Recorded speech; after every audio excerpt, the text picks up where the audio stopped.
Jack looked up. "Oh, man," he breathed. Annie waved from the window of a tree house. It was in the tallest oak in the woods. A long rope ladder hung down from it. The magic tree house was back. "Come on up," Annie shouted. Jack ran to the rope ladder. He started climbing. He climbed and climbed and climbed. As he climbed, he looked out over the woods. High above the treetops, it was still light. At last, Jack pulled himself into the treehouse, and he sat in the shadows. Books were scattered everywhere. On the floor, the letter M glowed in the dim light. The mystery M stood for Morgan Le Fay. But there was no sight of Morgan herself. "I wonder where Morgan is," said Jack. "Maybe she went to the library to get some more books," said Annie. "We are just at the library. We would have seen her," said Jack. "Besides, the library's closed now."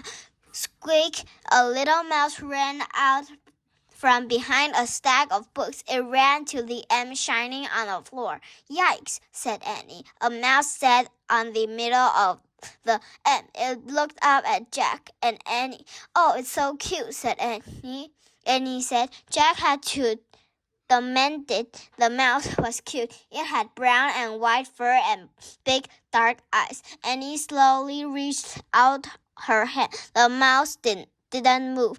Annie patted his tiny head. "Hi, Peanut," she said. "Can I call you Peanut?"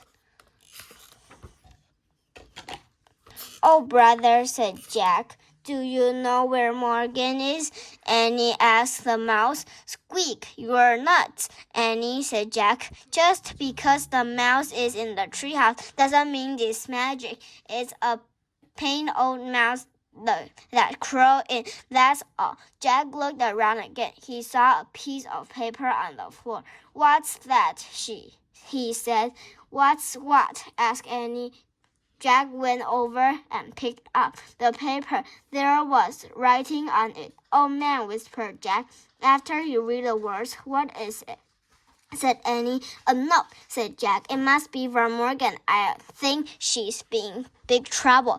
To the open book, Jack showed Annie the piece of paper. It said, "Help me under your friend for." "Oh, no," said Annie. "We had to help her, but what's a thing? Maybe she was trying to write things," said Jack. See how the end sort of runs off the page. Maybe the pen was starting to make her disappear or something," said Annie. "Right," said Jack. "I wonder if she left any other clues." He glanced around the treehouse. "Look," Annie pointed at a book in the corner. "That is the only open book," she said.